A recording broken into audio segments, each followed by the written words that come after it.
ग्रामीण भारत में हुई डिजिटल धोखाधड़ी की एक असल और रोंगटे खड़े कर देने वाली घटना के इस डीप डाइव विश्लेषण में स्वागत है।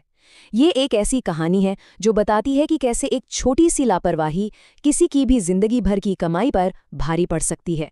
तो चलिए इस पूरे मामले की गहराई में चलते हैं और समझते हैं कि ये स्कैमर्स आखिर काम कैसे करते हैं। सिर्फ एक लाइन, मैं जिला कृषि विभाग से बात कर रहा हूँ, बस एक छोटा सा वेरिफिकेशन करना है। सुनने में ये कितना नॉर्मल और सरकारी सा लगता है ना?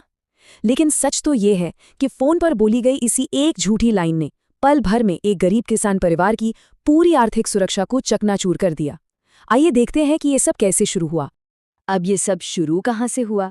ये कहानी है टोला गांव के बेहद मेहनती किसान रमेश की। उनकी एक छोटी सी भूल उन पर कितनी भारी पड़ी, देखिए। तो होता कुछ यूं है, रमेश जी की सुबह रोज की तरह शुरू होती है। वो प्रधानमंत्री जनधन योजना में अपना नाम लिखवाने बैंक जाते हैं। वापसी में उन्हें याद आता है कि फ़ोन का बैलेंस खत्म होने वाला है, तो वो गांव की ही एक मोबाइल रिचार्ज की दुकान पर रुकते हैं। वहां दुकान पर माधव नाम का एक लड़का काम करता था। बातों बातों में रमेश बड़ी ही मासूमियत से माधव को बता देते हैं कि वो अभी अभी जनधन योजना में अप्लाई करके आ रहे हैं। सुनने में ये एक आम बातचीत जैसी लगती है, पर असल में यही वो पल था जिसने आगे आने वाले सबसे भयानक धोखे की नींव लगती थी। यहाँ हमें दो बिल्कुल अलग अलग पहलू टकराते हुए दिखते हैं। एक तरफ रमेश की बहुत ही नेक उम्मीद थी। वो चाहते थे कि इस सरकारी योजना के पैसों से खेती का खर्च निकल आए, ताकि बेटे विकास की कॉलेज की पढ़ाई के लिए कुछ पैसे बच जाएं। लेकिन दूसरी तरफ उनकी सबसे बड़ी कमजोरी भी यहीं सामने आई, एक लोकल दुकानदार पर किया गया अंधा विश्वास।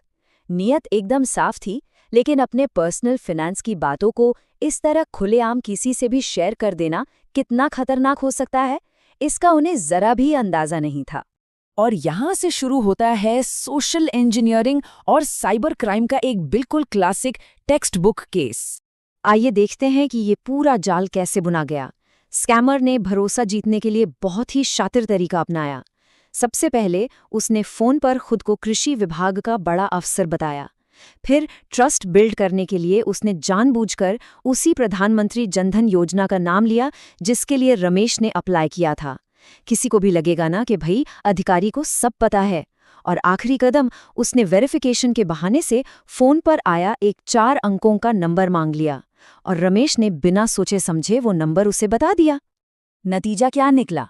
पूरे 80,000 रुपए का भारी नुकसान। अकाउंट से पलक झपकते ही 80,000 रुपए गायब हो गए। कुछ ही देर बाद जब फोन पर इंग्लिश में एक एसएमएस फ्लैश हुआ और रमेश के पढ़े लिखे बेटे विकास ने उसे पढ़ा, तब जाकर इस धोखे की असली सच्चाई सामने आई। जरा उस पल के बारे में सोचिए। जैसे ही विकास ने ये बात बताई, रमेश और उनकी पत्नी मीना के पैरों तले जमीन खिसक गई।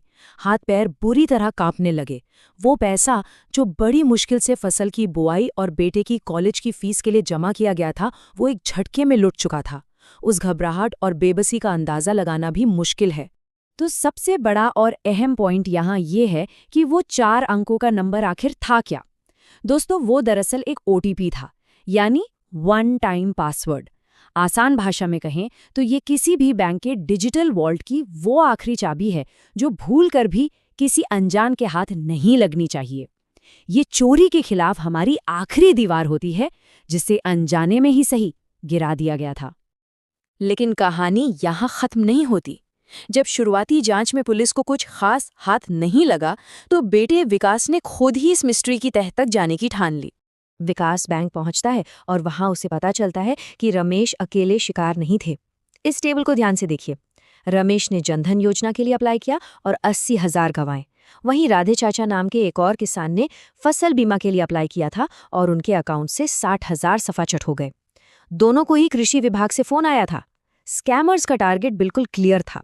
ऐसे किसान जो थोड़ा कम पढ़े लिखे हैं और जिन्होंने हाल ही में किसी सरकारी योजना के लिए फॉर्म भरा है। एकदम किसी डिटेक्टिव की तरह विकास ने बैंक वालों से बात करके गांव के और भी पीड़ितों की लिस्ट निकाली। जब इन सारे क्लूज को एक साथ बोर्ड पर लगाया गया, तो एक बिल्कुल साफ पैटर्न दिखाई दिया। सभी पीड़ितों ने सरकारी योजना के लिए अप्लाई किया था। सबकी पढ़ाई लिखाई सीमित थी।